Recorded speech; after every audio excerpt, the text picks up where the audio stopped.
Bandang 5:00 ng hapon, habang tumatakbo pabalik sa bahay si Danica, abala sana siyang naglalaro sa mga bangka na nasa tabing dagat nang marinig niya ang sigawan ng kanyang ama at ina. Nababatid niyang nag-aaway na naman ang dalawa.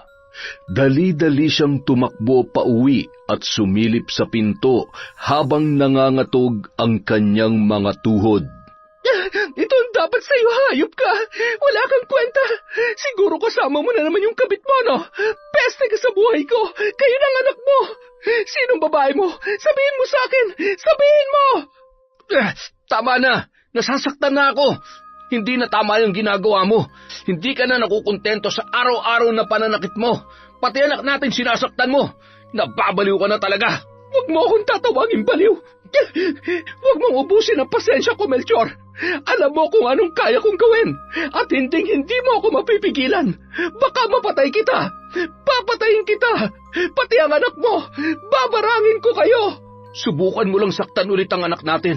Sinasabi ko sa'yo, baka hindi ako makapagpigil at kung ano magawa ko sa'yo. Nanlilisik ang mata na dinampot ni Dolores ang itak at winasiwas yon, sabay itinutok sa leeg ni Melchor. Hindi ako natatakot sa'yo. Kung gusto mo, edi magsama-sama tayo sa hukay. Ikaw, ako, at ang anak mo. Dolores, hindi biro yung ginagawa mo. Ibaba mo yan. Huwag mong gawin to alang-alang sa anak natin. Kailangan niya tayo. Kailangan niya ako at sana magpakaina ka man lang sa kanya. Dolores, ang bata pa ng anak natin. Paano na si Danica kung papatayin mo ako? Manahimik ka.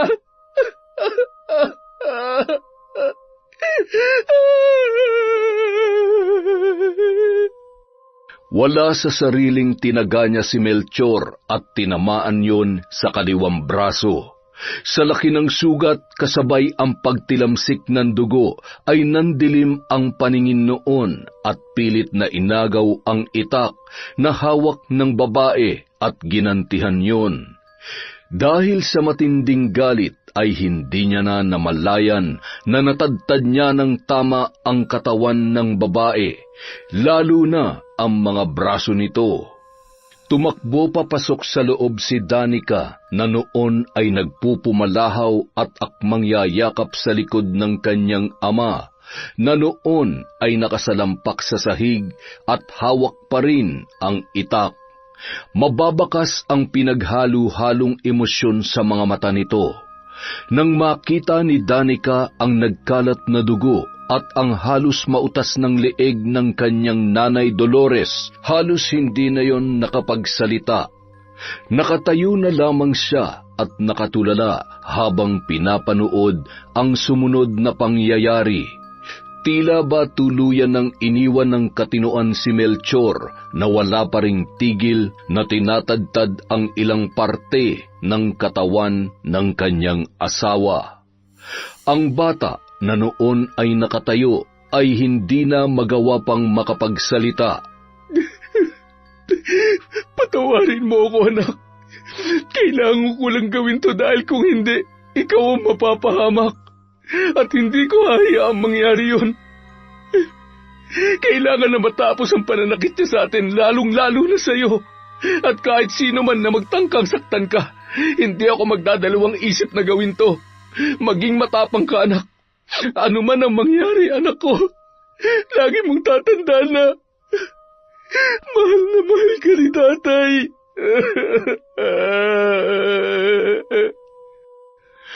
Tumango lamang ng isang beses na animoy naniniwala sa bawat sinasabi ng kanyang ama. Sadyang mas malapit siya sa kanyang tatay Melchor dahil araw-araw madalas siya ang pinagbubuntunan ng galit ni Dolores, lalo na kapag namumroblema at kung ano-ano ang pumapasok sa isip nito. May kondisyon sa kaisipan ang babae na minana noon sa kanyang yumaong ina. 10 taon nang nakalipas mula nang makilala ni Melchor si Dolores, bagamat hindi maipagkakaila ang magandang muka at hubog ng katawan ng babae nung mga panahon na yon, na humaling ang binata at nagpasyang pakasalan yun sa kabila ng haka-haka na isa itong mambabarang.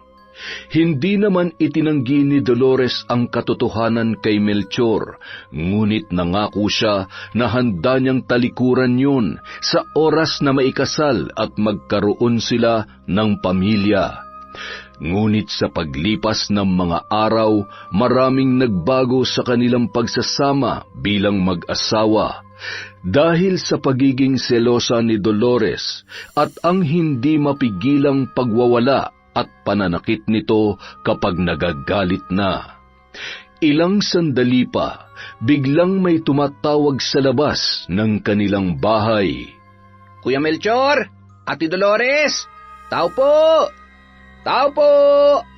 Ay, nasan ba yung mga tao dito? Umalis kaya sila? Pero natanawan ko palang kanina si Danica eh. Tatalikod na sana ang binata nang marinig niya na may nagbubukas ng pinto nung mga sandaling yon. Ha? Kuya Melchor? Ano nangyari sa'yo? Bakit napakaraming dugo ng kamay mo? Napatay ko si Dolores. Ano? Kuya, bakit? Nagbibiro ka ba? Huwag ka na maraming tanong. Tumawag ka ng barangay at magpatawag ka ng pulis. Ato, may ipapakiusap sana ako sa'yo. Nakikiusap ako.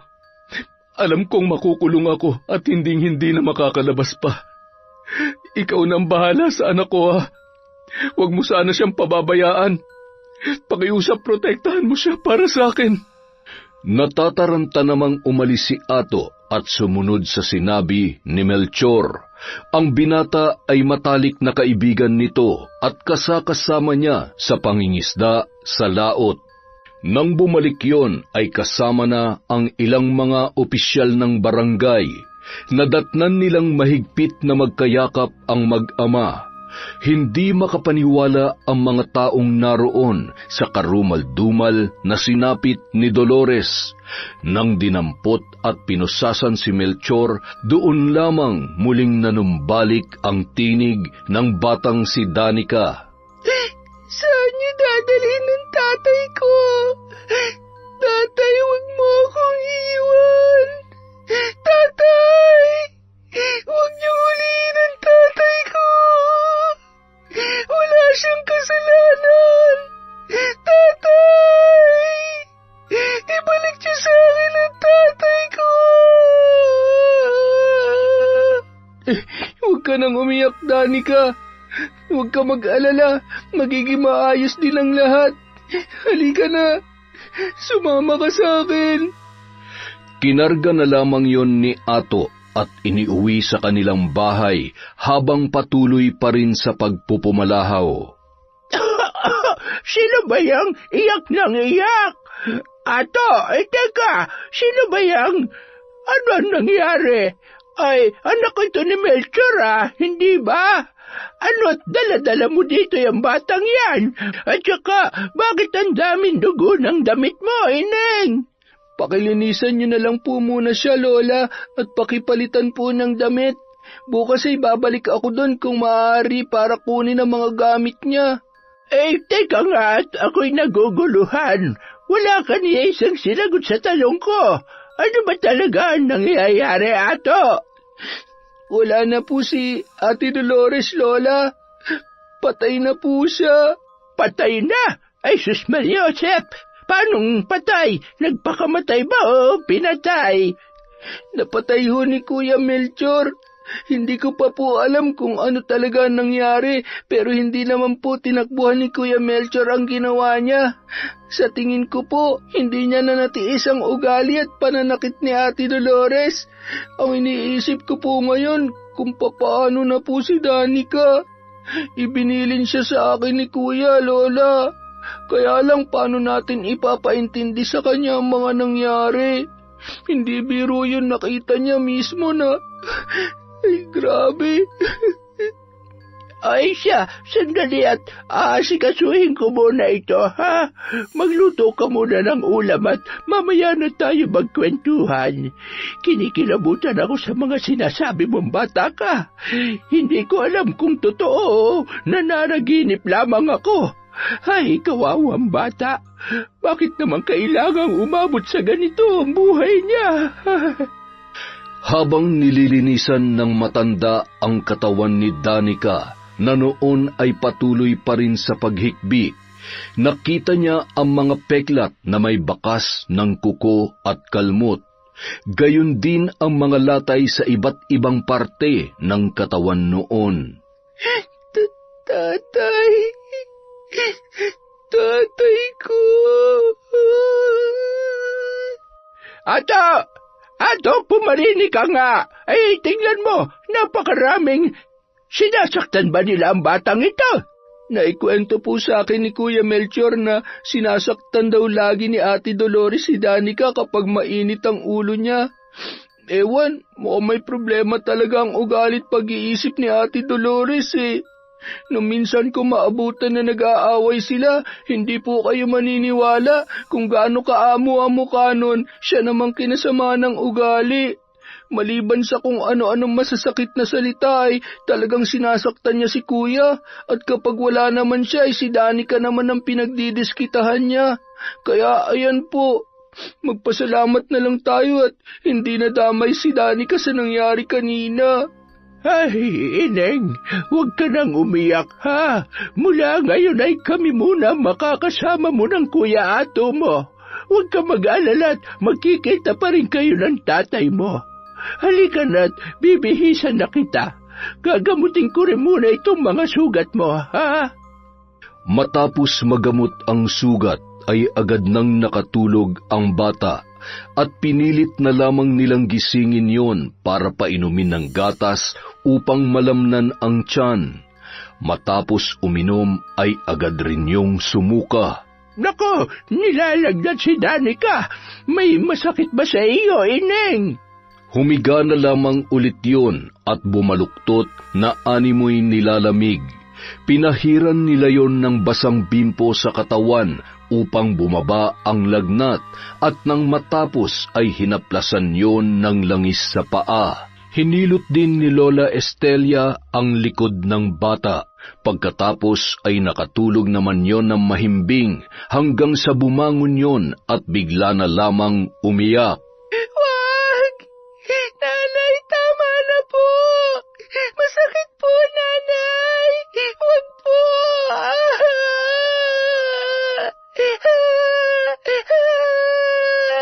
Kawawa naman ang batang ito. Hanggang sa panaginip ay napakagandang bata at sa murang edad ay hindi ko lubos maisip na nagawa siyang saktan ng kanyang sariling ina.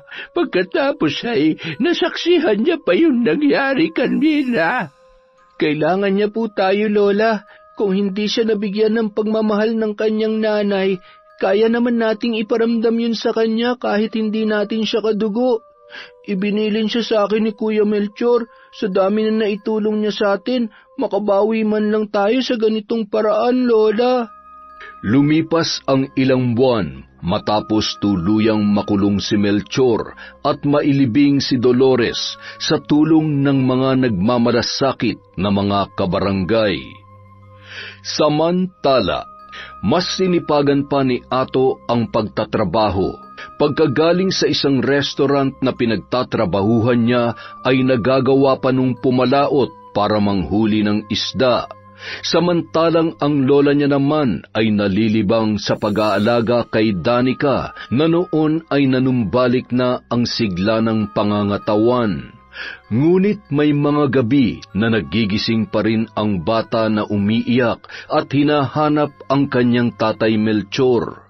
Madalas ay takot yon na animoy sinasaktan ng kanyang nanay Dolores. Isang araw, habang nasa labas ng kanilang bahay at naglalaro sa may buhanginan, dala ang kanyang manika ay inilibing niya yon. Bigla na lamang siyang nilapitan ng batang lalaki at hinablot ang kanyang laruan sabay tumakbo. Akin na to! Ibalik mo sa akin yan! Hoy! Bumalik ka dito! Patuloy sa pagtakbo yun papunta sa may baybayin hanggang sa tumawid sa may malalaki at maliliit na bato para masigurong hindi siya maaabutan ni Danica. Ngunit laking gulat niya nang dumampot yon ang bato at nanlilisik ang mga mata na tumakbo papalapit sa kanya. Sabi ko naman sa'yo, balik mo sa akin yan, di ba? Masama ka, kaya itong dapat sa'yo. Umilag ang bata sa bato na posibleng tatama sa kanyang muka, dahilan para mapaatras siya at mahulog sa may kalalimang bahagi ng dagat. Danica, tulong! Hindi ako marunong lumangoy! Hindi man lamang nilingon ni Danica ang bata na noon ay unti-unti nang nalulunod. Sa halip ay pilit niyang inaabot ang kanyang laruan na tumilapon bago tuluyang nahulog ang batang lalaki. Pinipilit niyang abutin yon kahit na hirap siya hanggang sa makuha niya na ang naturang laruan. Maya-maya, nagsilapitan na ang ilang mga naroon na nakasaksi sa paghahabulan ng dalawa papunta sa nasabing lugar. Anak ko! Nasaan ang anak ko? Kasalanan mo to! Salot ka! Malas ka talaga rito! Pareho lang kayo ng tatay mong mamamatay tao! Nanginginig ang buong katawan ni Danica, sabay dumaloy ang luha sa kanyang mga mata at nagmamadaling tumakbo papalayo. Bumalik ka rito! Papatayin kita! Salot! Hanapin niyo ang anak ko! Iligtas niyo siya! Biboy! Samantala, walang kasing bilis na tumakbo si Danica pauwi sa kanilang bahay habang tumutulo ang kanyang luha. Ngunit walang lumalabas na boses sa kanyang bibig. Nabangga pa nun si Lola bago pumasok sa kanilang silid, sabay sumuot sa ilalim ng kanilang katre. Danica, Apo! Ano ba nangyayari? Bakit ka? Halika nga dito. Huwag ka matakot. Sabihin mo kay Lola kung bakit tumatakbo ka pa uwi. Pilit na inaabot ang malalamig at nanginginig na kamay ni Danica hanggang sa tuluyang mailabas noon ang kanyang boses. Mababakas ang takot at halu-halong emosyon ng bata nung mga oras na yun.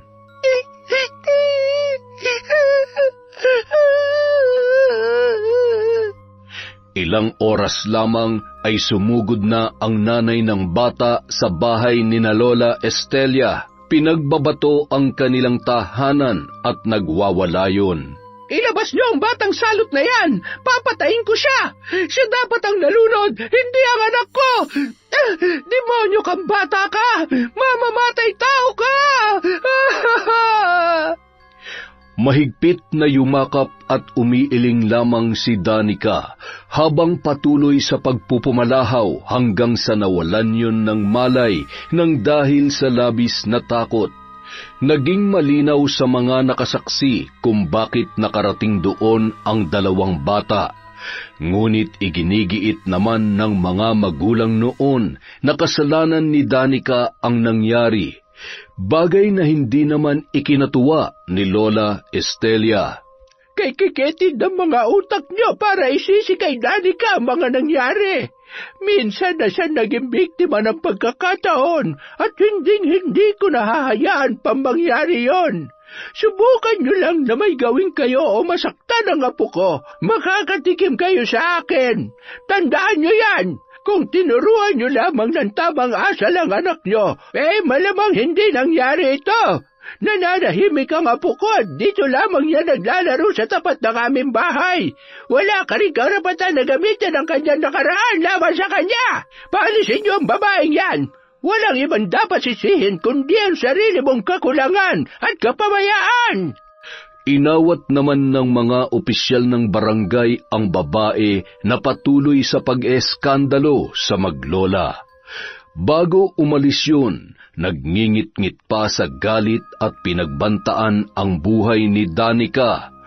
Bagay na labis namang ikinabahala ni Lola Estelia at ng apo nitong si Ato. Sa huli, mas pinili na lamang nun na lisanin ang lugar upang makalimot sa mga nangyari. Lola, paano kung may masama po palang pinaplano ang babaeng yun?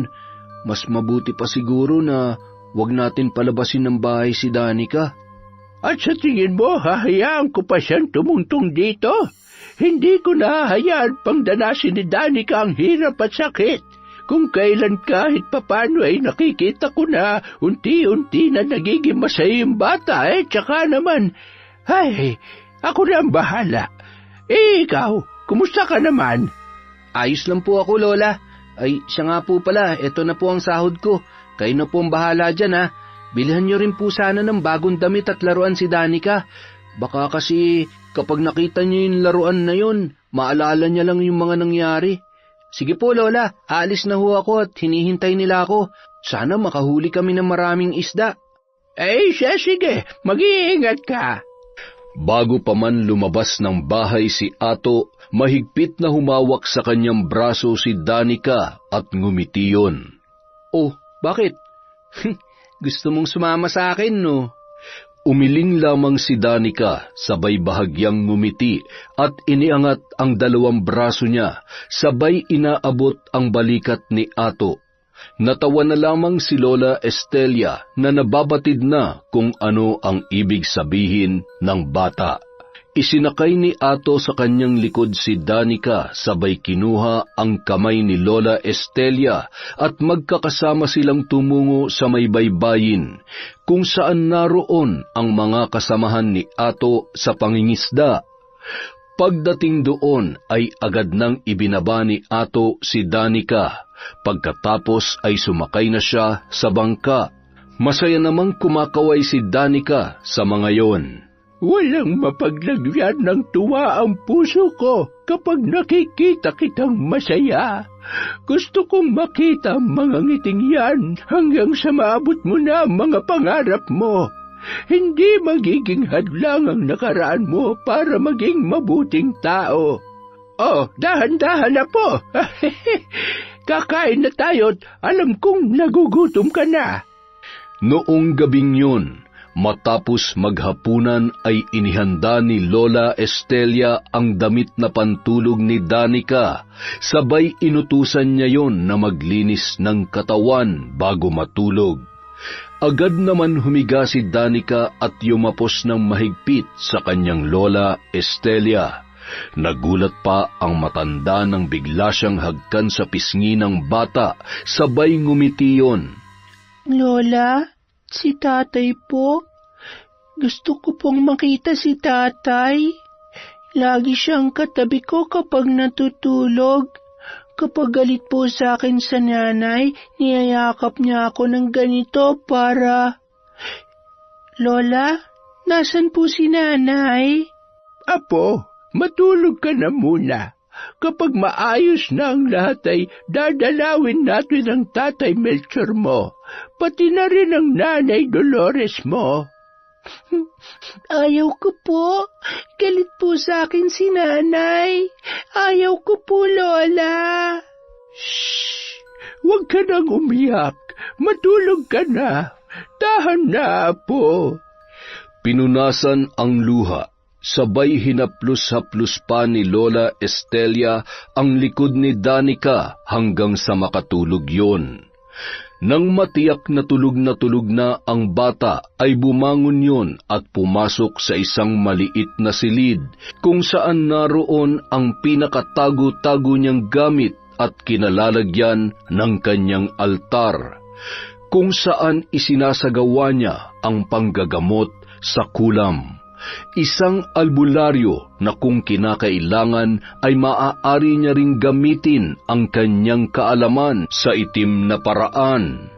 Humarap siya sa altar at kinuha ang isang itim na lapis, sabay muling dinampot ang pangalan ng babae na nagtangka sa buhay ni Danica dahil sa pagkalunod ng anak nito. Matapos sindihan ang kandila ay binuksan noon ang isang aklat. Nakangisi niyang hinahanap ang pahina ng aklat na kailangan niyang basahin. Yun na ang huling araw ng kanyang pagriritual at sa gabing yun, nasisiguro niyang nabura na sa puso ng babaeng yun ang galit. Gayon din ang balak na paghihiganti sa kanyang bagong kinikilalang apo na si Danica. Nung mga oras na yon, walang kaalam-alam ang matanda na sumisilip si Danica sa maliit na awang ng pinto. Namangha siya sa kanyang mga nasaksihan at sa kung anong ginagawa ng kanyang lola Estelia. Pagkatapos maisagawa ng matanda ang kanyang ritual, ay hinipan noon ang kandila at nagmadali ng lumabas. Nagulat na lamang siya nang makita na nakaupo si Danica sa may pintuan at mahimbing pa rin ang pagkakatulog. Pambihira, sumunod pa siya sa akin kanina. Nakita niya ba kung ano ang ginawa ko? Ay, talaga naman itong batang ito. Apo, gising! Halika na't bumalik na tayo sa higaan. Ano ba't sumunod ka kay Lola? Kiniskis ni Danica ang kanyang mga mata at agad ding tumayo. Humawak sa kamay ng kanyang lola papasok sa kanilang silid-tulugan.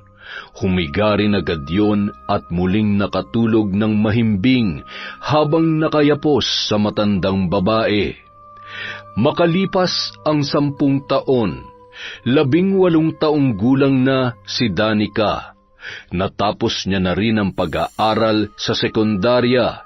Sa kabila ng napakaraming gulong kanyang kinasangkutan dahil sa pagiging palaban niya, ay masaya pa rin si Lola Estelia at Ato na natapos niya ang kanyang pag-aaral.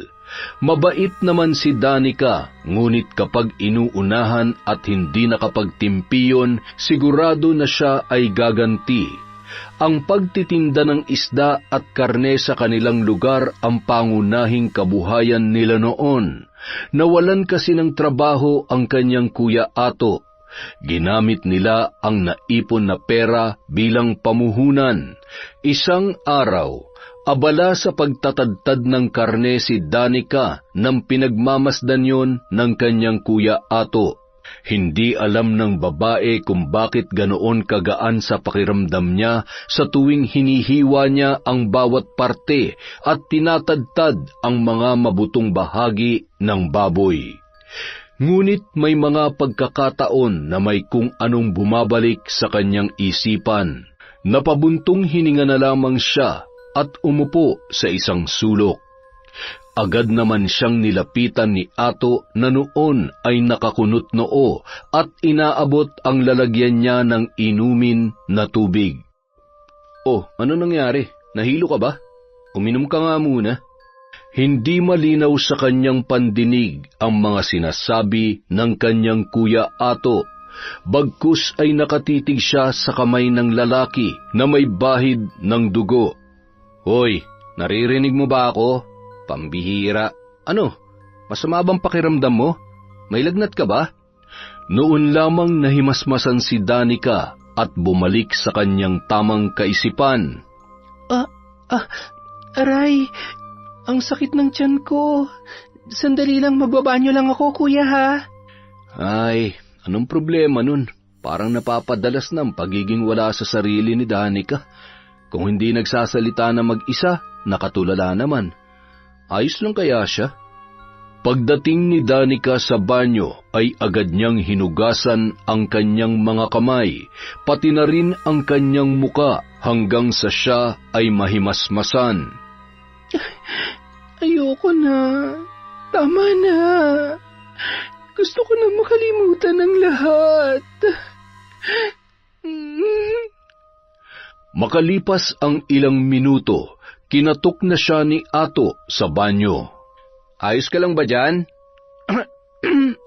Oo, kuya, ayos lang ako. Sandali lang, medyo masakit lang ang tiyan ko eh.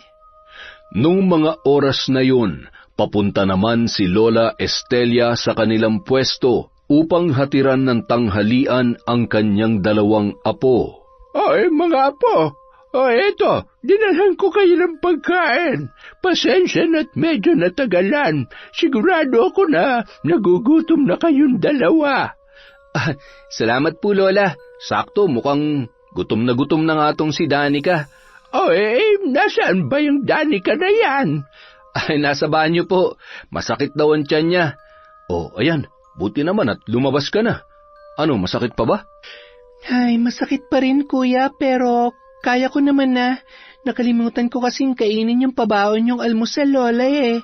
Ang dami po kasing bumibili kanina, kaya ayun, nakaligtaan ko na. Ay, yan na nga bang sinasabi ko eh. Baka naman magkasakit ka na yan, apo ko. Okay lang po ako, Lola.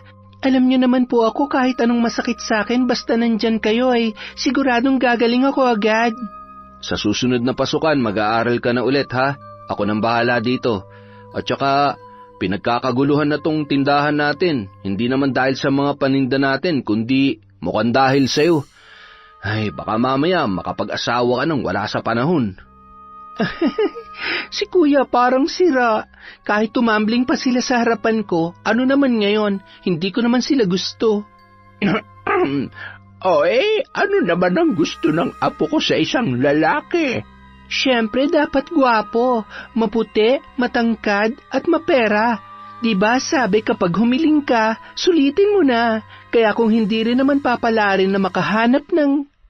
Habang nagsasalita ang dalaga ay napatigil yon nang matanawan ang isang lalaking paparating. Malayo pa'y matingkad na ang mga ngiti ng isang bakasyonistang lalaki na nagngangalang Henry. Lola? Kuya? Nakikita niyo bang nakikita ko?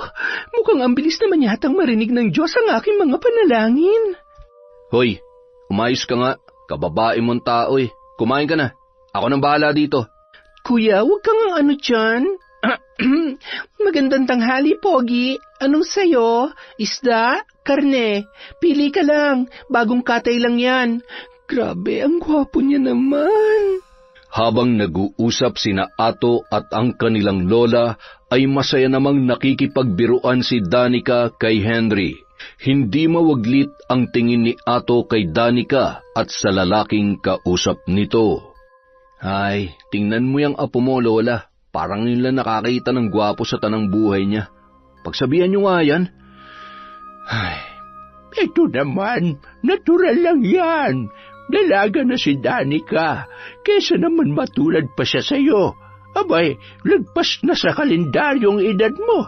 Ano ba naman at hanggang ngayon ay wala ka pa rin ipinapakilala man lang sa akin. At saka, wapo naman talaga. Sandali lang at may tatanong lamang ako.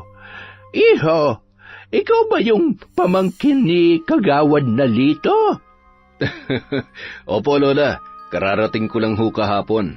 Ay, oo. Naikwento nga sa akin ng tiyo mo na magbabakasyon ka nga dito. Parang huli kita nakita binatilyo ka pa lamang. Kumusta ka naman? May asawa ka na ba? Wala pa ho, Lola. Katatapos ko pa lamang magkolehiyo. Nagbabaka sakaling pala rin na magkatrabaho na agad. Kapag may trabaho na ako, kahit kinabukasan ay mag-aasawa na ako. Lalo lamang humanga si Danica kay Henry dahil sa mga sinabi nito. Natulala lamang yon habang nakatitig at nakangiti sa maamong muka at mapupungay na mata ng binata. Siniko yun ni Ato at inabot ang baunan ni Danica. Umupo yun sa may mesa at patuloy na sinusulyapan si Henry na noon ay kumakaway na pauwi. Si Lola Estelia naman ay hindi na nagtagal pa. Matapos kumain ni Danica ay umuwi na rin agad yon sa kanilang bahay. Samantala, buong maghapon ay hindi na mawala sa isipan ni Danica ang muka ni Henry. Pakanta-kanta lamang yun habang naglilinis ng kanilang pwesto kapag walang bumibili. Iba ang kanyang mga ngiti, salungat sa inaasal ni Atong na noon ay walang imik at nakasimangot. Kuya, nagsasara na ba tayo? Ay, bingi lang. Walang narinig. Bingi-bingihan. Hoy, galit ka ba? May nagawa ba akong mali? Ay, umuwi ka na. Mag-aalas 5 na. Ako nang bahala dito. Di umuwi. Wala ka dyan. Ang lakas ng topak nito. Naku, kapag ganyan ka, sigurado tatanda ka talagang binata. Hay, bakit ba naman kasi alas 5 na pero ang init pa rin ng ulo ay ng panahon. O, tubig mo. Kailangan mo yan. Bye. Ano ba tong nararamdaman ko? Nag-aalala ba ako sa kanya o...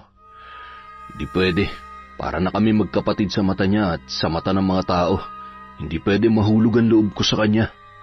Habang naglalakad naman pauwi si Danica sa kanilang bahay, napapaisip siya kung bakit ganoon ang inaasal ng kanyang kuya Ato.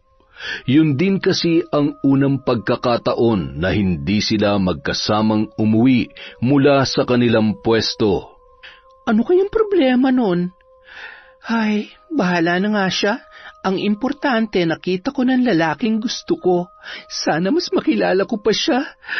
Ay, ang bilis ng tibok ng puso ko. Ano kaya to?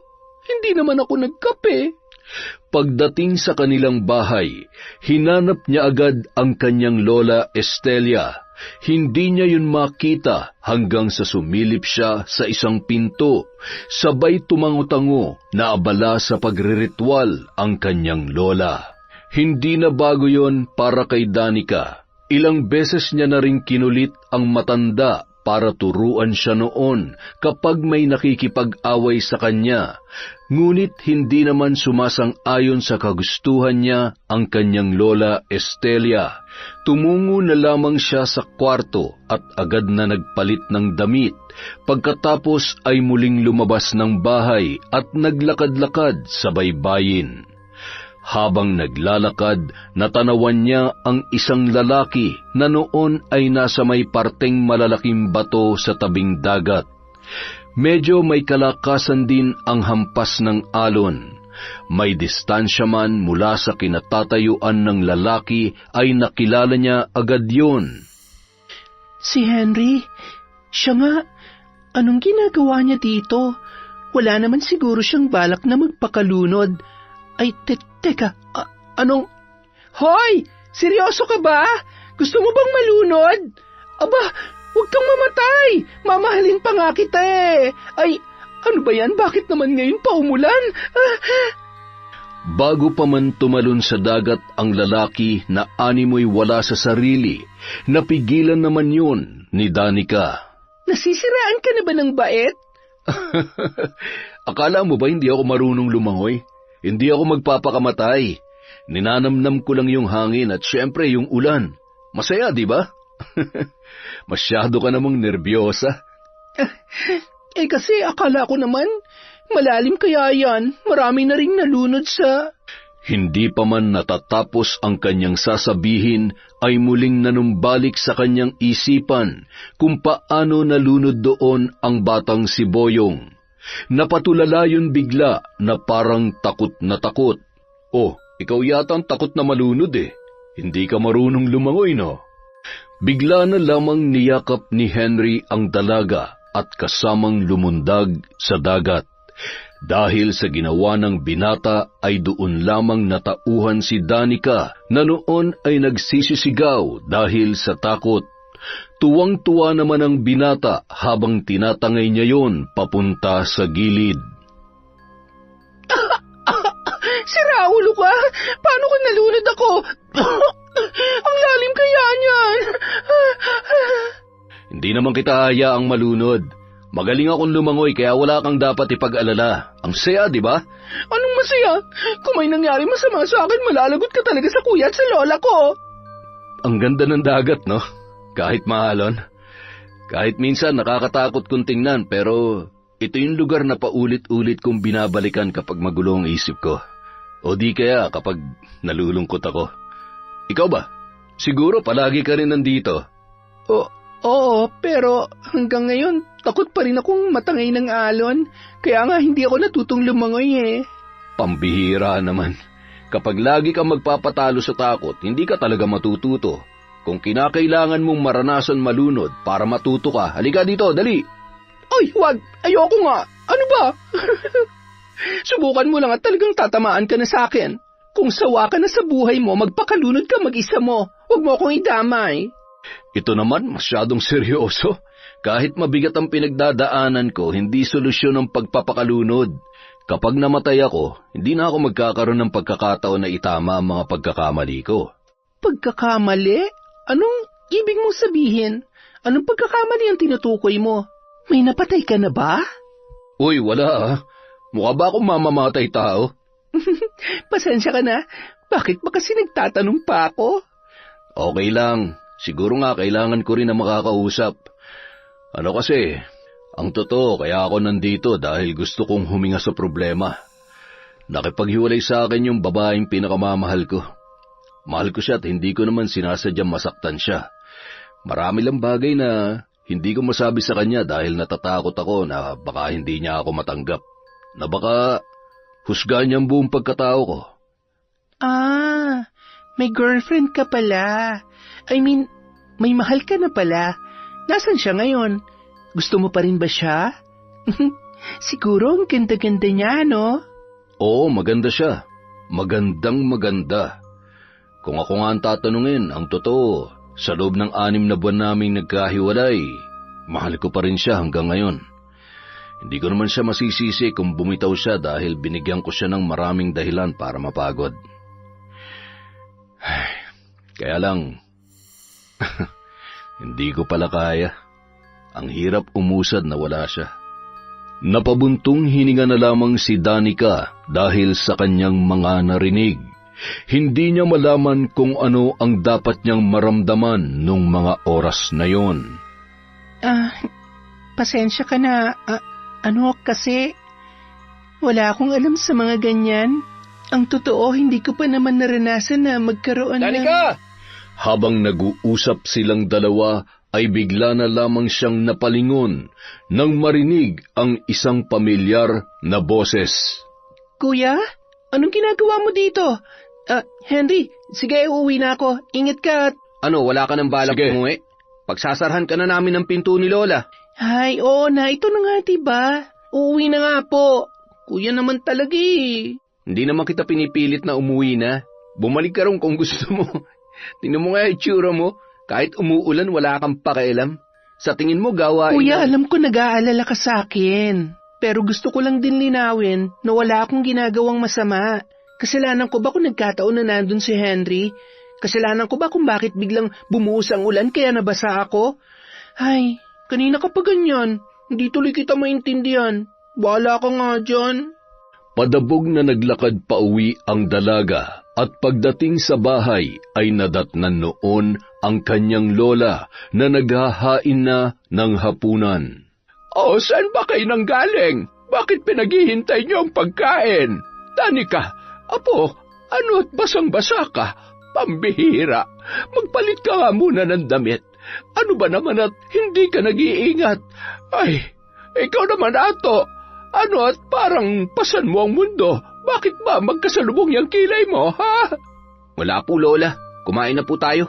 Pagkatapos magpalit ng damit ni Danica, ay nagmamadali yung bumalik sa kusina at kumain na ng hapunan. Nabalot ng katahimikan ang mga sandaling yun hanggang sa sila ay matapos na. Salit-salitan namang tinitingnan ni Lola ang muka ng kanyang 2 apo. Lumipas ang mga araw, mas lalong napalapit at mas naging malalim ang pagkakaibigan ni Danica at Henry, at mas napalayo naman ang loob ng dalaga sa kanyang kuya dahil nababatid niyang hindi ikinatutuwa noon ang pakikipagmabutihan niya sa binata. Galit ba sa akin ang kuya ato mo? Parang mula nang maging magkaibigan tayo, hindi niya man lang ako binabati o nginingitian man lang. Kulang na lang yata habulin ako ng itak. Huwag mo na lamang siyang pansinin. Alam mo, tumatanda na yan kaya medyo masungit na.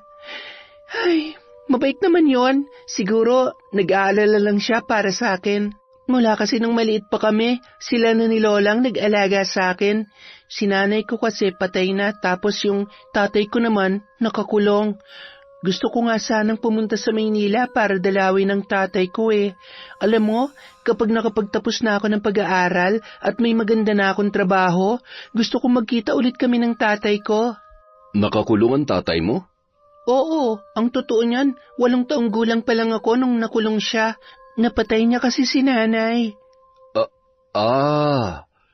Nagbibiro ba siya?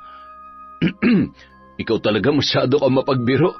Tinatakot mo lang yata ako Sana nga biro lang ang lahat, kaya lang hindi Totoo lahat ng mga sinabi ko sa'yo. Uwi na tayo. Gabing-gabi na. Umuwi ka na at siguradong hinahanap ka na ng lola mo. Teka, sandali lang. Henry! Hindi nabanggit sa akin ito yung tungkol dun May lahi palang kriminal yun. Marami namang babae na pwede kong ligawan dito. Huwag na yung... buti na lang nalaman ko kaagad. Samantala, nakaramdam ng kaunting kirot sa puso ang dalaga nang hindi man lamang siya nilingon ni Henry. Nabatid niya na katulad din yon ng mga kaklase at dati niyang kaibigan, na kapag nalaman na ang kwento sa likod ng kanyang pagkatao ay iniiwasan na rin siya at hinuhusgahan.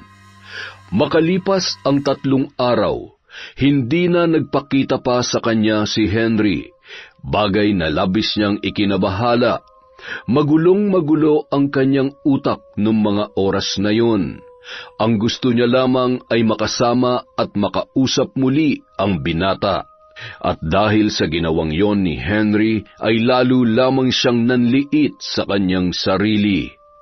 Isang gabi, habang mahimbing na natutulog ang kanyang lola Estelia, ay dahan-dahan na bumangon si Danica at tumungo sa isang silid. Agad niyang kinuha ang isang aklat. Kaparehong-kapareho yon ng aklat sa kanyang alaala na minsan niyang nakita sa mga gamit ng kanyang nanay.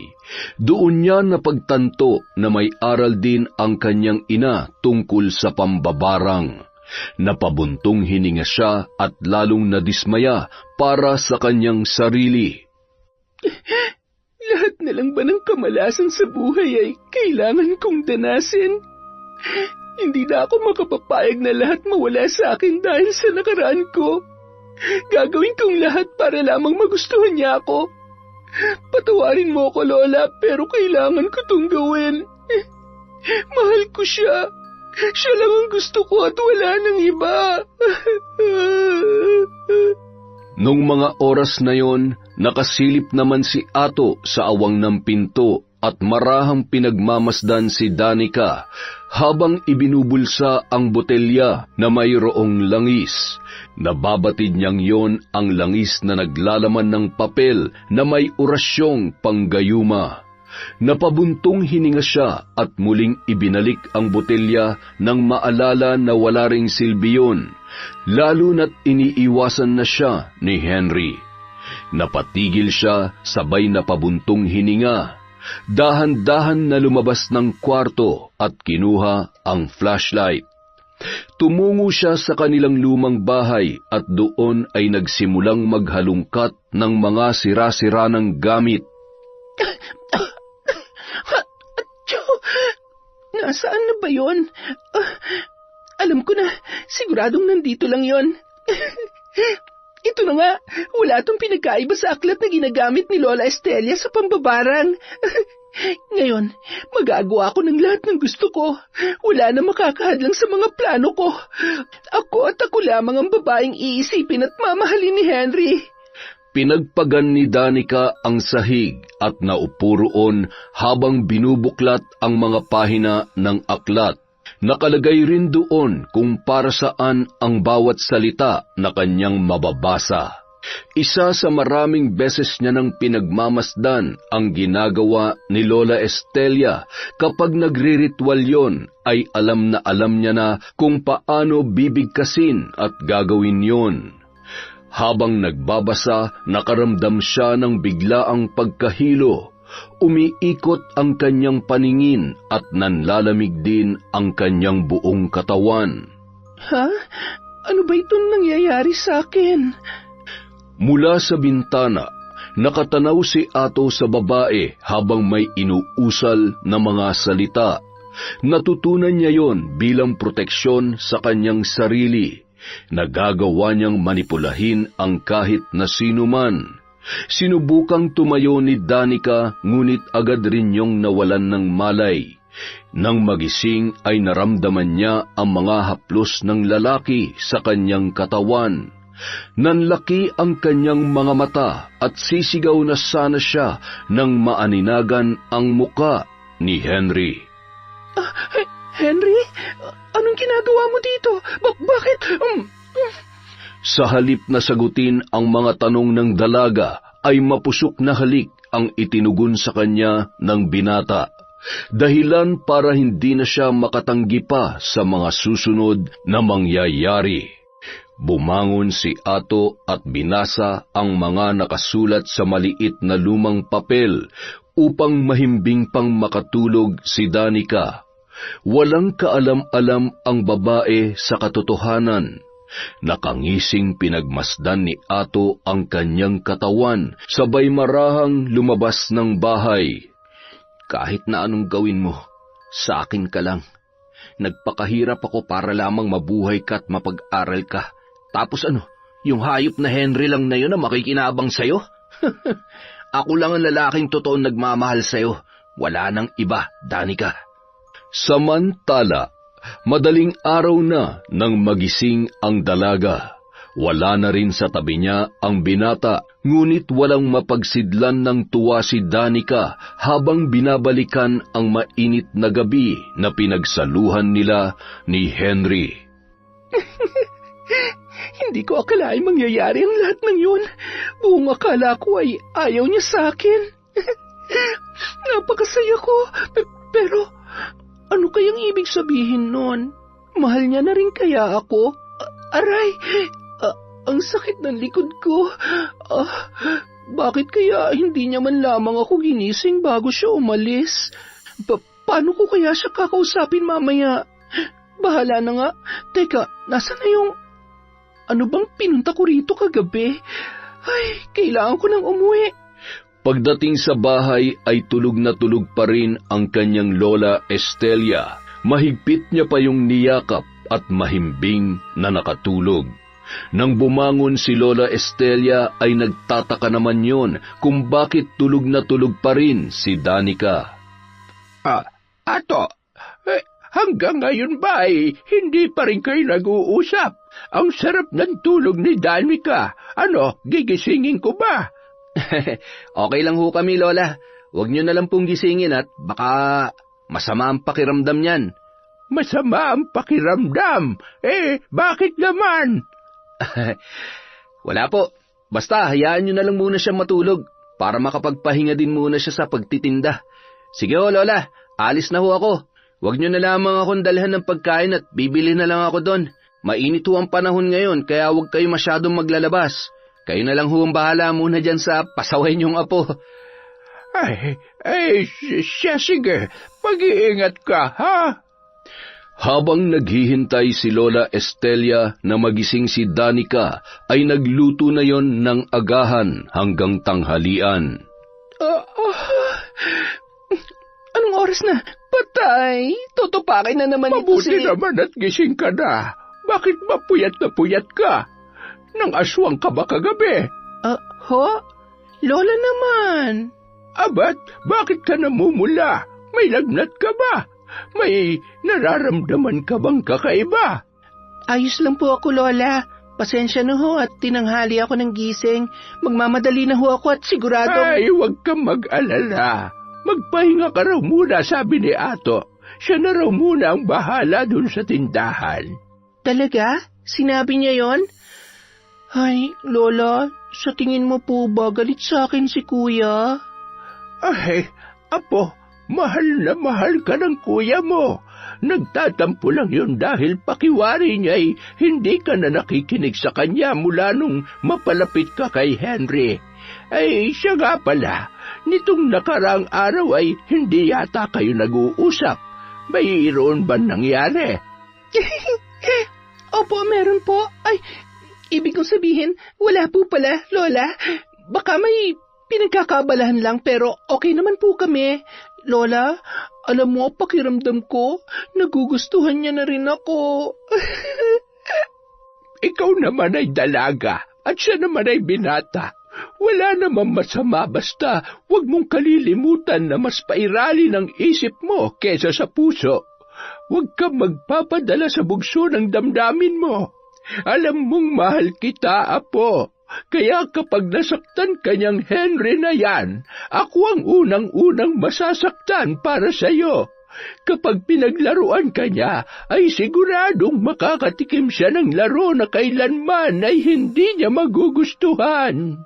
Lola, bukod sa gwapo at mabait, nasisiguro ko rin po na pareho na kami ng nararamdaman para sa isa't isa. Kung gayon ay mabuti naman, basta ipangako mo sa akin na hindi ka iiyak ng dahil lamang sa lalaki. Tayo dapat ang iniiyakan at hinahabol, hindi ang mga lalaki. Naiintindihan mo ba yun, apo? Tumango na lamang ang dalaga, sabay umupo sa mesa at nakangiting nakatanaw sa bintana. Sa tuwing naiisip niya si Henry, pakiramdam niya, lumulutang siya sa ulap. Napapakamot ulo na lamang si Lola Estelia habang pinagmamasdan ang kanyang apo. Ay, nalintikan na. Mukhang malakas ang tama ni Danica sa dayong yun na. Hindi ko alam kung matutuwa ba ako o matatakot sa ipinapakita niya. Samantala, bandang 7:00 ng gabi, nagtatakbo si Danica palapit kay Henry nang matanawan niya yon na nagpapahinga sa isang kubo. Agad niya yun niyakap na mahigpit na labis namang ikinagulat ng binata. Ha? Bakit mo ako tinulak? Ano na naman bang problema? Ano ba kasing ginagawa mo? Tsaka hindi mo ba nakikita? Gusto ko mapag-isa. Hindi pa ba malinaw sa iyo na iniiwasan kita? Iniiwasan? Teka, anong ibig mo sabihin? Anong iniiwasan? Pagkatapos ng nangyari sa atin kagabi, iiwasan mo ako? Napakawalang hiya mo naman, Henry. Akala ko mahal mo ko. Akala ko... Nababaliw ka na ba? Ako papatol sa'yo? Ano nangyari sa atin? Walang ganun, Danica. Alam mo, buti pa umalis ka na. Baka kung ano pa masabit magawa ko sa'yo. Magtira ka naman ng kahit konting respeto dyan sa katawan mo. Sa umpisa pa lang, naging malinaw naman na sa'yo na may iba akong mahal at hindi ikaw ang... Hayop! Pagsisisihan mo to! Pagsisisihan mo to, Henry! Umuwi yun sa kanilang bahay at dumiretso sa kwarto na humahagulhol.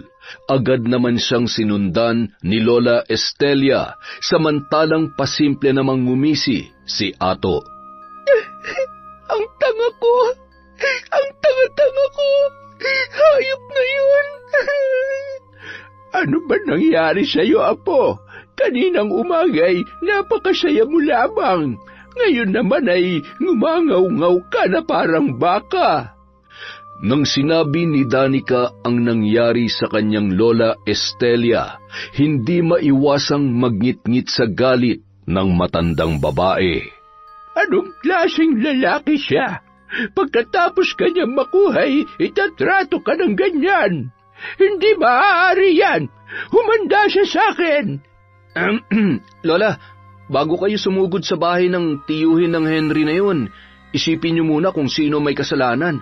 Kung hindi nagbigay ng motibo si Danica, hindi naman naaabot sa ganyan. Kung nakinig lamang siya sa atin, di sana tahimik ang buhay niya at hindi niya sasapitin yan. Ay, walang aalis. Ikaw, Danica, iiyak mo na lang yan hanggang gusto mo. Buti pa kalimutan mo na lang ang mokong na yun. Bumangon pa yon ng kanyang higaan at yumapos ng mahigpit sa kanyang kuya Ato, habang hinihimas ang kanyang likod at pinapatahan siya, ay bigla siyang kinabahan na hindi niya maipaliwanag. Bandang 8:00 ng gabi, habang naghahapunan ay kapansin-pansin ang muling panunumbalik ng maayos na samahan ni Danica at ng kanyang kuya Ato. Kaya natuwa naman si Lola Estelia habang pinapalakas ni Ato ang loob ng dalaga. Gayunpaman, ramdam pa rin ni Lola Estelia ang kahihiyan at sakit na nararamdaman ng kanyang apong si Danica. Habang kumakain, hindi maiwasang kausapin ang sarili habang pinipigil ang pagpatak ng kanyang mga luha. Kung ang pambabarang ang tanging paraan upang maprotektahan ni Danica ang sarili niya sa lalaking katulad ni Henry, hindi ako magdadalawang isip na isalin sa kanya ang aking kaalaman. Sapat na ang kanyang edad para maintindihan ng mga bagay-bagay. Kaya niya nang diktahan ang sarili niya at bigyan ng limitasyon ang paggamit ng itim na karunungan. Hindi rin ako makakapayag na masaktan siya sa ganitong paraan. Humanda ka, Henry. Nagkamali ka ng pinaglaruan dahil sisiguruhin ko na sisingiling kita ng dobleng sakit na hindi mo inaasahan at mapaghahandaan. Tingnan lang natin kung hindi ka malunod sa sakit at kahihiyan. Mula ng gabing yon, tinuruan niya si Danica kung paano isasagawa ang bawat hakbang sa pambabarang. Mula sa kung paano buhayin ang mga insekto at utusan ang mga yon na parang tao. Hindi ko lubos maisip na sa ilang linggo pa lamang natin na pag-iensayo ay kabisado at malawak na kaagad ang kaalaman mo. Ang totoo po niyan, Lola, noon pa man ay pinagmamasdan at nakikinig na po ako sa kung paano niyo isinasagawa ang bawat ritual. Kaya po... Wala talaga akong masabi sa katigasan ng ulo mo, Apo. Ay... Buong akala ko ay tuluyan mo nang nalimutan ang interes mo sa mga bagay na ito mula nang pinagalitan kita noon nung minsang pinakailaman mo itong mga gamit ko. Isang gabi, hawak ni Danica ang itim na kandila na hugis tao habang pinagmamasdan siya ng kanyang lola na isinasagawa ang ritual ng pambabarang. Nakapikit ang kanyang mga mata habang sinasambit ng paulit-ulit ang pangalan ni Henry.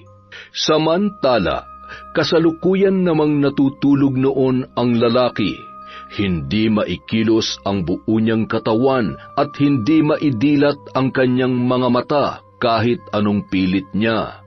Halos mabingi siya sa mga bulong na kanyang naririnig.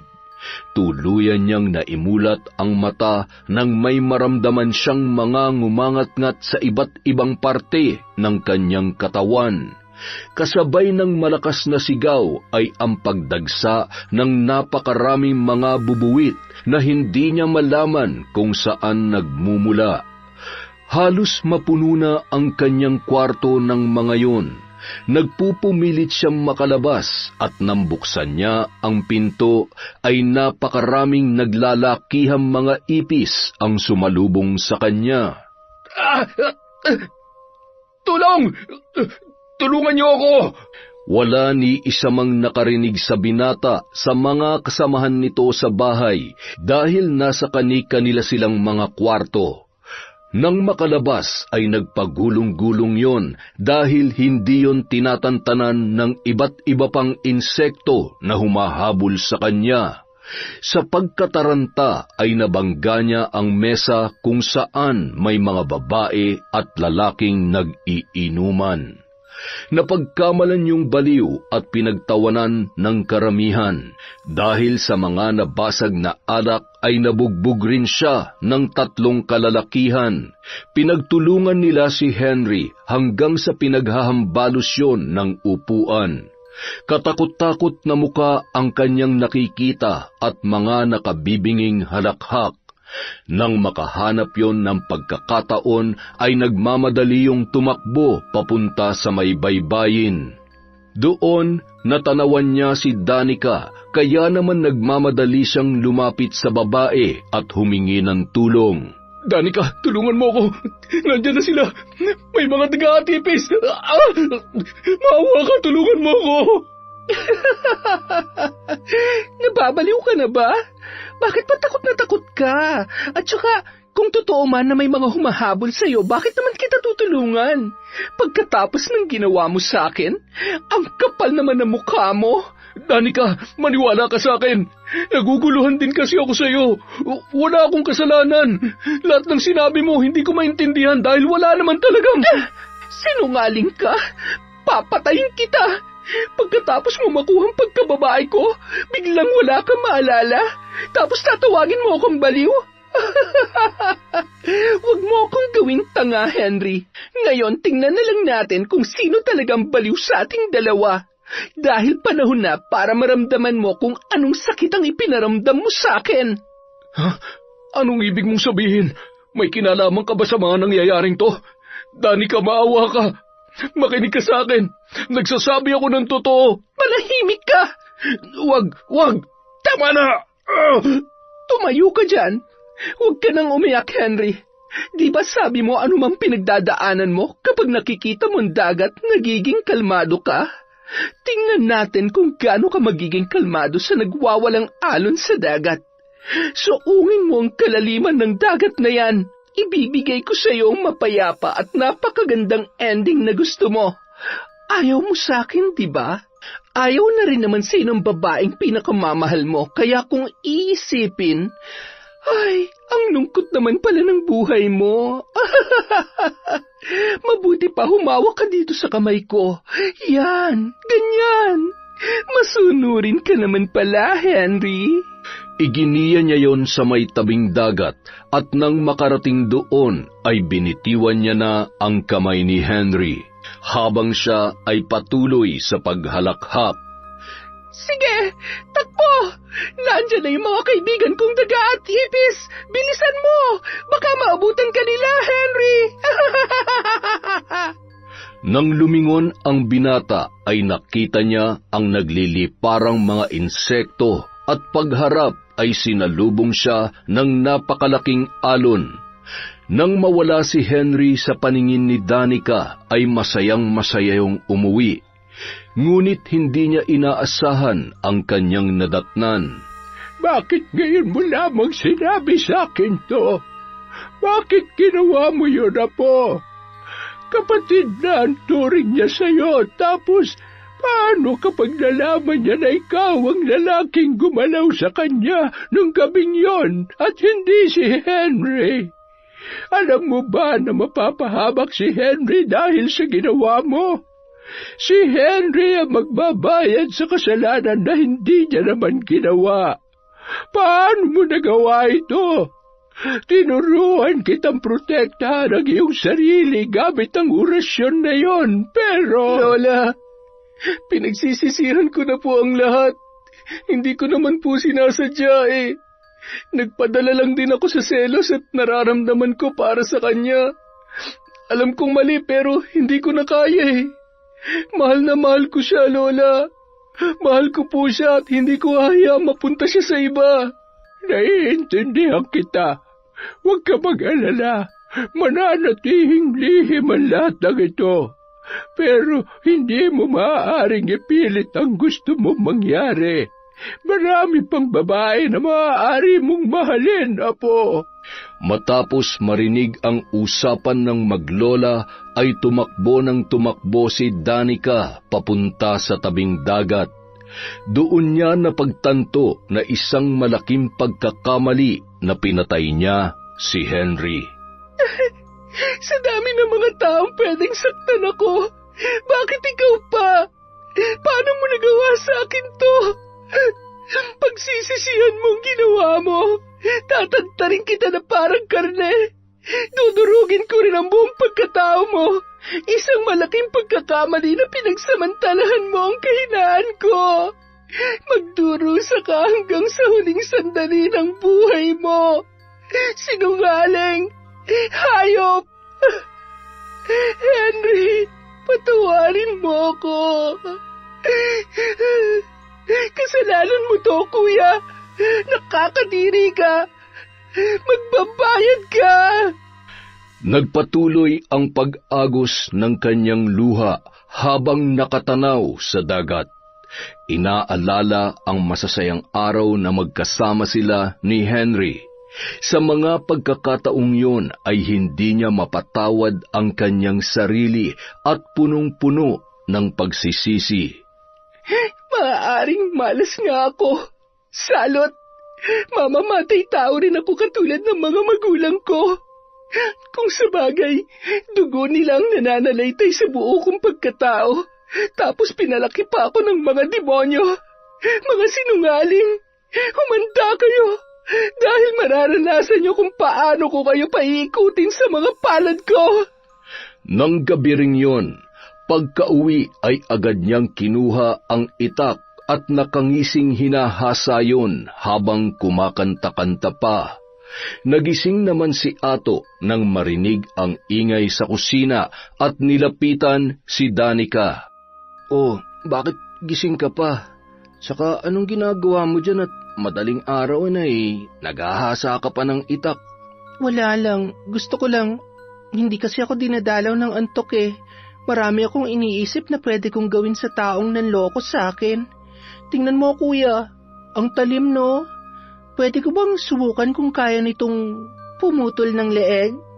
Ay, puro kakalukuhan. Akin na nga yan at baka mamaya ay masugatan ka pa. Matulog ka na. Kanina ka pa hinihintay ni Lola. Nakatulog na't lahat-lahat. Ayan, wala ka pa rin. Saan ka ba nang galing? Tinitigan lamang ni Danica si Ato, sabay ngumisi bago pumasok sa kanyang kwarto. Napakahusay mo magpanggap na hayop ka. Huwag ka mag-alala. Lahat ng natutunan kong kademonyohan kay Lola, gagamitin ko sa'yo. Kinaumagahan.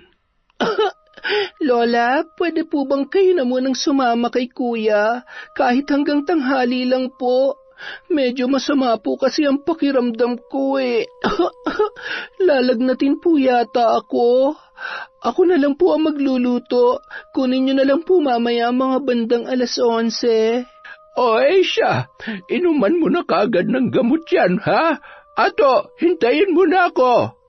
Sigurado ka bang kaya mo mag-isa dito, iha? Opo, Lola. Pagkaalis ng dalawa ay agad na tumungo si Danica kung saan naroon ang lahat ng mga kagamitan sa pambabarang ng kanyang lola. Isinilid niya lahat yun sa sako at hinila niya yon papunta sa dati nilang bahay. Ngayon wala nang ibang makikinabang sa mga gamit na to kundi ako lang. Tingnan na lang natin kung anong magiging reaksyon niya sa napakagandang surpresa ko sa kanya. Ay, ang bigat ha. Makauwi na nga't magsisiga pa ako ng mga natitirang kalat sa bahay. Pagdating niya ay agad siyang naghanda ng tanghalian. Bandang 10:30 ng tanghali, itinambak ni Danica ang ilang mga kahoy at karton, sabay sinindihan sa harap ng bahay. Sakto namang lumalagablab na yon nang dumating ang kanyang lola. Ano't napakaraming usok dito. Ay, Danica, apo, ano ba? Lola, nandito na pala kayo. Sakto ho, tapos na ako magluto. Mabuti naman. Teka, ano ba itong mga sinigaan mo? Napakausok. May mga sinampay ang mga kapitbahay. Nako, wala ho yan. Nilinis ko lang ho yung altar ninyo at maraming kalat. Ayon, para mas maliwalas ay di sinigaan ko na. Matapos marinig ang sinabi ni Danica, agad na tumungo ang matandang babae sa nasabing silid. Sumunod naman ang nakangising dalaga. Nagustuhan niyo po ba, Lola? Apo, anong ginawa mo? Nasaan yung mga gamit ko? Nagulat po ba kayo? Ganyan na ganyan din po ang naramdaman ko nung malaman ko na kaya niyong pagtakpan si Kuya sa kahiyupang ginawa niya sa akin. Opo, alam ko na ang totoo. Mahal na mahal ko kayo. Alam ko utang ko sa inyo ang buhay ko. Pero bakit, Lola? Paano niyo nagawa sa akin to? Hindi niyo po ba ako mahal? Apo, mahal na mahal kita. Natakot lamang ako na. Tama na po, Lola. Ayaw ko na maniwala sa inyo. Mga sinungaling kayo. Bigla na lamang nanikip ang dibdib ng matanda at napaupo yun sa kanyang kinatatayuan. Sa halip na tulungan ay nagsisigaw yun sa labas at nanghingi ng saklolo at tinawag ang kanyang Kuya Ato. Pagdating ni Ato sa bahay, wala nang buhay ang kanilang Lola Estelia. Lola, gumising ka! Danica, ano nangyari sa kanya? Hindi ko alam. Basta pagdating niya, bigla na lamang siyang nawala ng malay at... Makalipas ang 4 na araw, inilibing na agad si Lola Estelia. Walang kamalay-malay si Ato sa totoong nangyari. Sa kabilang banda, masaya siya na magiging malaya na siyang gawin ang kahit na anong gusto niya kay Danica dahil wala nang makakapigil sa kanya. Habang iniisip niya yon, pasimple namang nagmamasid at binabasa ni Danica ang laman ng isipan ng lalaki. Hayop ka talaga. Napakasama ng ugali mo. Hindi mangyayari ang lahat ng pinaplano mo dahil tatapusin na kita. Ikaw ang dapat na magbayad sa lahat. Napakasama mo. Halimaw ka. Pero mas halimaw ako sa'yo. Kailangan mo munang sumamba sa akin para mapatawad kita sa mga kasalanan mo. Pero hindi mangyayari yon. Walang kapatawaran ang ginawa mo sa akin. Kaya kung may gusto man akong mangyari ngayon, yun ay ang makita kang unti-unting nahihirapan at nalalagutan ng hininga. Maya-maya lamang inakbayan siya ng kanyang Kuya Ato at inabot ang isang bote ng alak. Ay, alam kong hanggang ngayon ay nahihirapan ka pa ring tanggapin na wala na si Lola. Kaya mula sa araw na ito, gusto kong malaman mo na tayong dalawa na lang ang magkakampi. Ay, iniwan na ako ni Lola kaya sana naman, huwag mo akong iwan. Baka mamaya... Yan nga sanang ipagpapaalam ko sa'yo, Kuya. Ano kasi, gusto ko nang pumunta ng Maynila at doon na magtrabaho. Gusto ko rin kasing makita si Tatay. Okay lang naman sa iyo yun, di ba? Kasasabi ko lang, di ba? Walang aalis sa bahay na to. Ano naman ang gagawin mo dun? Nandito ng buhay natin. Tsaka, malay ba naman natin kung buhay pa ba o baka naman pinatay na ng mga kapwa niya preso ang tatay mo. Ang galing! Sa tingin mo ba magpapapigil ako sa'yo? Hoy, Renato! Gusto ko lang malaman mo na... Pasensya na ha? Hindi mo na ako mauuto katulad ng bata pa ako na sa isang candy lang mapapatahan o mapapasunod mo na ako. Hindi na ako ang Danica na mapapaniwala ng isang mapagpanggap at sinungaling na katulad mo. Ha? Anong ibig mong sabihin? Ayan! Para mas maramdaman mo at magising ka na sa katotohanan na sarili mo lang ang niloloko mo. Alam ko na ang lahat ng kahiyupang ginawa mo. Dahil sa'yo napatay ko si Henry. Paano mo nagawa sa akin yun, ha? Paano mo ako nagawang pagsamantalahan kung totoong mahal mo ko at itinuturing mo akong kapatid? Napakahayop mo! Teka, ano yan? Bitawan mo yan, Danica. Huminahon ka. Gusto mo ba makulong katulad ng tatay mo? Manahimik ka! Wala akong gustong marinig mula sa'yo dahil ang bawat salitang lumalabas dyan sa bibig mo ay puro kasinungalingan. Nung mga oras na yon, dahan-dahan na ibinubulong ni Danica ang mga salita. Nais mang kontrolin yon ni Ato gamit ang kanyang kaalaman ay hindi niya na magawang makapagsalita pa at biglang nabura ang kanyang alaala. Wala siyang maramdaman noong mga oras na yon kundi pananakit ng kanyang mga mata. Ang mga makasalanan mong mata at kamay ay madudurog katulad ng sa naaagnas na patay. Tatanggalan kita ng pag-asang mabuhay hanggang sa magmakaawa ka na tapusin ko na lamang ang iyong buhay. Hawak ang itak, tinadtad niya ang mga daliri noon.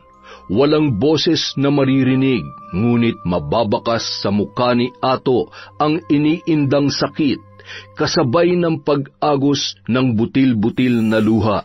Pagkatapos noon, tinapyas ni Danica ang pagkalalaki ni Ato at kitang-kita niya kung paano tinadtad ng pinong-pino yon ng galit na dalaga.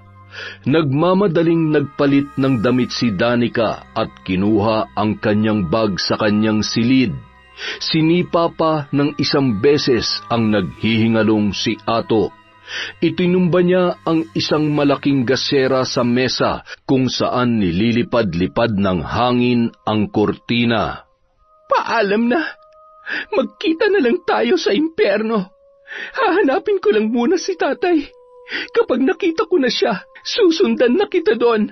Matutuwa ako kung ikaw ang unang-una kong makikita kapag sinundo na ako ni Satanas. Noong gabi ring yun, bumiyahe si Danica. Magulo ang isip at kung ano-anong boses ang kanyang naririnig. Tinatakpan pa nun ang tainga habang nakasakay sa isang jeep, dahilan para umiwas sa kanya ang ibang mga pasahero. Miss, ayos ka lang ba? Miss, abat, naririnig mo ba ako? Hoy, ano nangyayari sa'yo, ha? Nang bigla na lamang mawalan ng malay ang dalaga. Pambihira naman, oo. Anong gagawin ko sa babaeng ito? Malilintikan ako nito sa misis ko eh. Ay, matumal na nga ang pasahero eh. Nagsibabaan pa dahil sa'yo. Baka mapagkamalan pa ako ni misis na babae kita, anak ng teteng, oo. Nang makarating sa kanilang bahay, pagkaparada ng pampasada niyang jeep, nakangiti siyang sinalubong ng kanyang asawa. Honey, buti nandito ka na. Kanina pa kita hinihintay. Ay, teka, ano yung... Ay, amang mahabagin. Ano nangyari dyan? Nasagasaan mo ba yan? Umamin ka, babae mo ba to? Anong ginawa mo sa kanya? Teka, honey naman. Wala akong ginagawa dyan. At saka tingnan mo, mukha bang papatulan ako niyan? Pambira ka naman, oo. Wala nga akong pambili ng pustiso, makakapambabae pa kaya? Hindi kakagat sa kapugian ko yan. Ay, sumakay yan sa akin mga bandang 8:00. Nung una nakatulala lamang, tapos biglang nagsalita na. Nagagalit, tapos nung huli, parang takot na takot. Ayun, bigla na lamang nawalan ng malay. Sakto, pauwi na ako. Ay, nagsibabaan nga yung ilang pasaherong sakay ko dahil sa kanya Mukhang may tama O parang may mali Pero nakakaawa naman. Napakagandang dalaga pa naman. Anong sabi mo? Ulitin mo at ayusin mo dahil hindi ko maintindihan Ang sabi ko, napakagandang dalaga pa naman. Tingnan mo nga ang puti-puti tapos ano... ganon! Ay, alay ko! Ang lakas ng loob mo, ha? Gusto mo yatang mapilayan at mamasada bukas na lasur-lasog ang katawan. Huwag ka na magalit sa akin, parang hindi mo naman ako kilala. Alam mo namang hindi ako mahilig sa maganda. Sa'yo pa nga lang hirap na ako. Sa maganda pa kaya? Ay, tarantadon to. Kung alam mo lang kung paano ko pinagtsatsagaan yung pagmumukha mo. Paggising ko sa umaga, lagi na lang sira ang araw ko. Buhatin mo na yan at dalhin mo sa loob ng bahay. Bilisan mo. Ay, honey, tulungan mo naman ako. Baka magkakalas-kalas tong mga buto ko. Ay, nako. Nang magkamalay si Danica, doon nila napagtanto na may malalim na pinagdadaanan ang dalaga na dahilan ng kanyang pagkabaliw. Tatay ko. Gusto ko makita si tatay. Alam niyo ba kung nasaan ang tatay ko? Ay, sigurado ka ba sa desisyon mo na dito patirahin yan? Baka mamaya ikapahamak pa natin yan. Mukha naman siya mabait. Alam mo, mas mabuti na rin to kesa kung saan-saan pa siya mapadpad at baka mapagtripan ng mga luko-luko. Isa pa may dahilan ng Diyos kung bakit dito siya napadpad. Kung yan ang gusto mo, di bahala ka. Magtatanong-tanong din ako sa mga kakilala ko para malaman kung may mga naghahanap ba ng kamag-anak. Makalipas ang 1 buwang pamamalagi ni Danica sa bahay ng mag-asawa, doon nila napagtanto na nagdadalang tao yun. Pinagtiyagaan nilang alagaan si Danica hanggang sa makapanganak. Balak nilang kupkupin ang mag-ina, lalo na't hindi naman sila biniyayaan ng anak. Mahirap dahil hindi pa rin nanunumbalik sa tamang kaisipan si Danica, ngunit bukal sa kalooban ng mag-asawa na tumulong alang-alang sa kaligtasan ng mag-ina. Makalipas ang 1 buwan, nasa kabuwanan na rin ang tiyan ni Danica, kaya't anumang oras ay inaasahan na nila na manganganak na ang babae. Danica, takas? Kailangan kong makatakas. Huhulihin nila ako. 11:00 ng gabi, pilit niyang binuksan ang pinto sa may kusina at doon dumaan para tumakas. Nang magising ang mag-asawa ay labis naman silang nabahala. Kailangan natin siyang hanapin. Saan naman natin hahanapin yun? Masyado na malalim ang gabi. Kahit saan, ang importante ay makita't mahanap natin siya bago pa mahuli ang lahat. Buntis siya at kabuwanan niya na ngayon, kaya sa ayaw mo't sa gusto, hahanapin natin siya. Ay Diyos ko, ilayo mo po sana siya sa kapahamakan. Samantala, habang naglalakad sa kalsada ay napatigil si Danica nang maramdaman ang labis na pananakit ng kanyang tiyan. Kasabay ng pagputok ng panubigan ay napahawak yon sa kanyang tiyan at napaupo sa kalsada. Nagpupumalahaw siya sa sakit. Samantala, patuloy naman sa paghahanap ang mag-asawa. Mula sa di kalayuan ay naaninagan nila ang babaeng nakahiga sa kalsada. Nagmamadaling inihinto ang jeep nang maaninagan nila na yon ay si Danica. Hindi na nadala pa sa ospital ang babae dahil tuluyan nang lumabas ang bata sa kanyang sinapupunan. Dinala na lamang nila yon sa malapit na kumadrona sa kanilang lugar. Nang makita ni Danica ang kanyang anak, ay muling nanumbalik ang mga pinagdaanan niya. Nanginginig ang buo niyang katawan habang isinisiksik ang sarili sa loob ng isang makapal na kumot na animoy takot na takot. Sige na, kargahin mo siya kahit sandali lang. Napakagwapo niya, manang-mana siya sa'yo. Ayaw ko sa batang yan. Ayaw. Masama ang batang yan tulad ng tatay niya. Ilayo niya siya sa akin.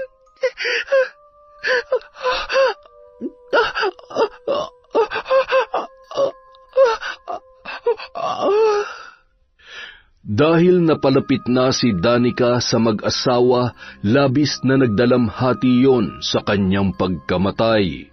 Ngunit ang bata na naiwan nito sa pangangalaga ng mag-asawa ang lalong nagbigay kulay sa simple ngunit masaya nilang pagsasama. Inalagaan at pinalaki nila ang bata na parang tunay na anak. Ipinaramdam nila ang pagmamahal upang matiyak na hindi maranasan ang hirap at sakit na pinagdaanan ni Danica noong gabing mapadpad yon sa kanila. Alam mo, mahal, naniniwala talaga ako na may dahilan ang lahat ng bagay. Hindi man tayo biniyayaan na makabuo ng sarili nating anak, pero binigyan pa rin tayo ng pagkakataon na maranasan kung paano maging magulang sa batang ito. Tingnan mo nga't sa kagwapuhan ay nagiging kamukha ko na. Tarantadon to?